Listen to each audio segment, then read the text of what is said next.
to tell us all about best installations, early warning and emergency response considerations.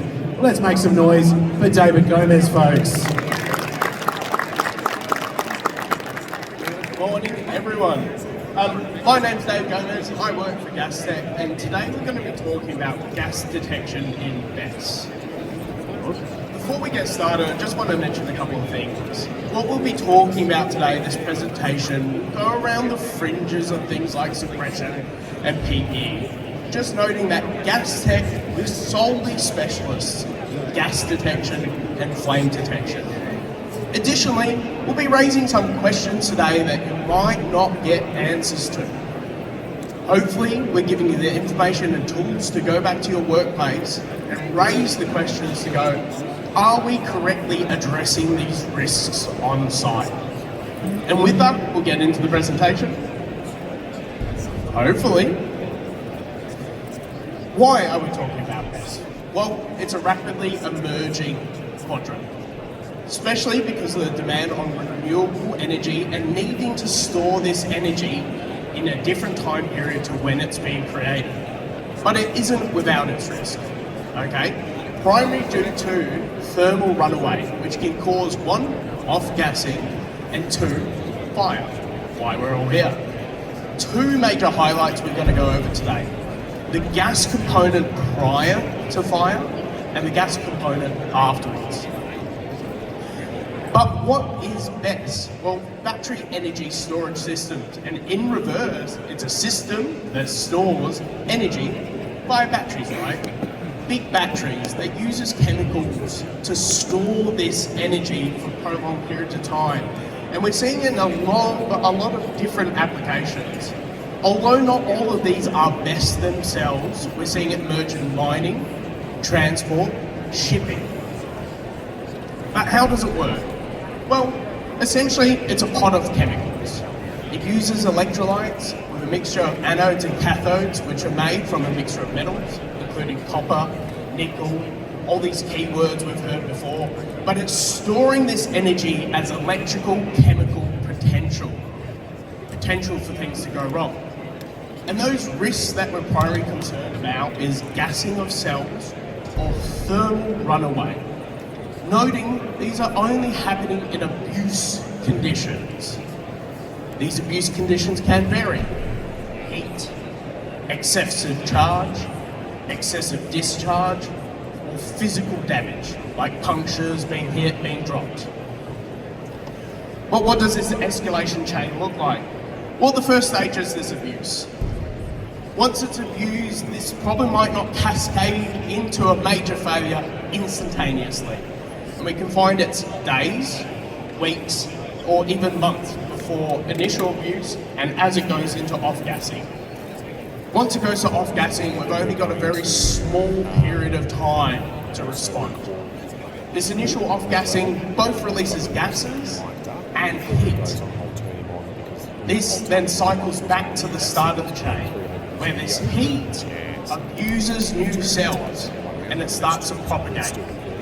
Once this goes into this self-abusing situation, this is where we go into thermal runaway.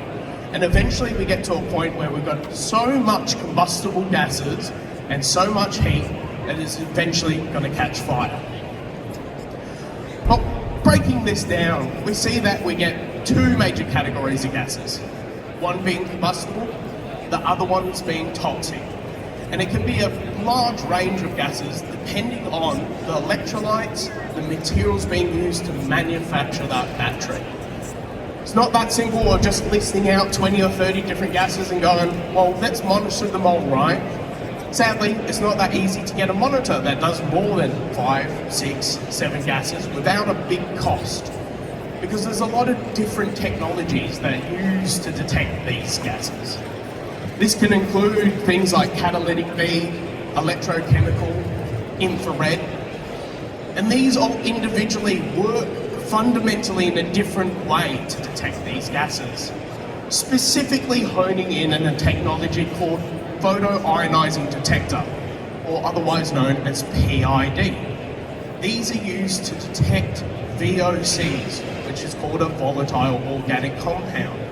And And why we're drawing attention to PID specifically is these are the gases we see first in these failed conditions. Essentially what happens is the gas comes into a chamber, it's affected by a UV source that breaks it into positive and negative ions.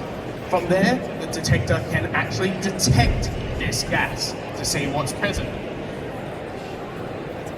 We see a little chain similar to what we've seen before, where we're getting this cascading failure.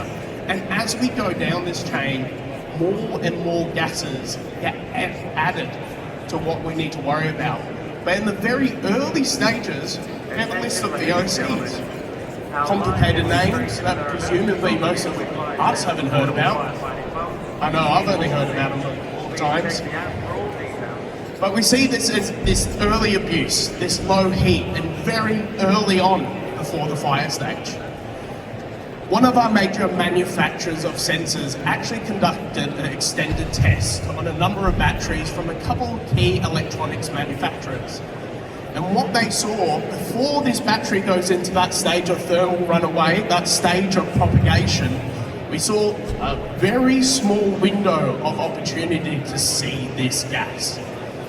A low value, only about a 30 to a 60 second window, but we could see something before this peak, this major concern, as it starts to propagate into an issue.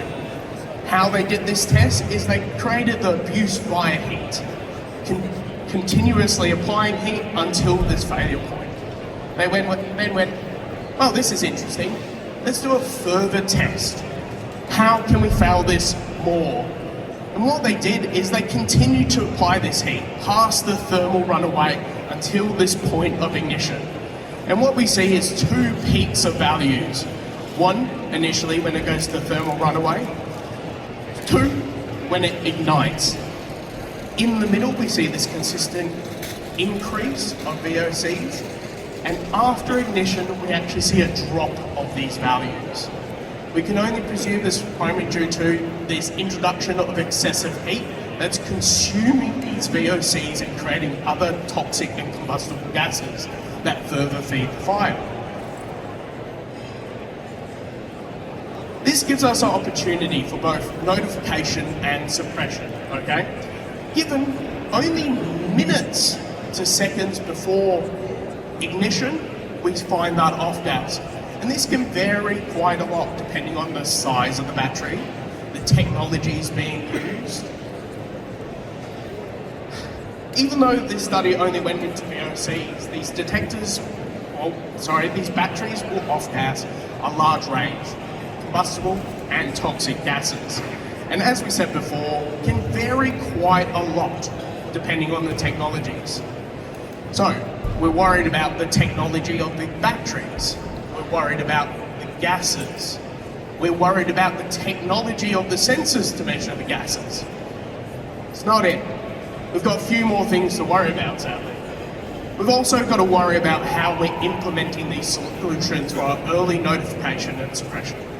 We've got to be worried about our height that we install these units, redundancy if they fail in these flame conditions, and how this communicates to our responder teams that something's gone wrong.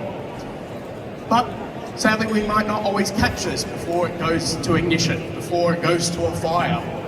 And as we can see here from the Tesla best site in Victoria in 21, it sometimes does go wrong. We just have to be mindful though that our only risk isn't just the fire. As these batteries cascade into thermal runaway, we're going to find a number of different cells in different stages. Although the first cell initially received abuse, it begins to off-gas. It then creates this abuse condition for surrounding batteries, and we find that all a single cell or a major clump of BESS is going to be in multiple stages and emitting different gases in the same period of time. There's hidden risks though. Even though we're primarily thinking in our head that toxic gases are an inhalation risk, there's a number of gases that can be absorbed through the skin. So it's not as simple as just putting on BA and sending our responders in to sort this problem. Things like hydrogen fluoride, which is a very common release gas during best fires, absorbable through the skin, and deadly in extremely low quantities. Really, I've only got a couple of final messages to come across to you guys. One, BESS is a growing industry. It's not going away. As we push towards our net zero requirement for more sustainable energy sources, these banks of batteries are going to become more and more popular. Two, we've got a great opportunity for early detection and notification before this goes into a fire and ignition condition. Three, monitoring and PPE has to be specifically tailored for the batteries and the risks that's in front of you at its multiple stages. And lastly, each site needs a risk-based approach that's specific to both the application and your team. Thank you.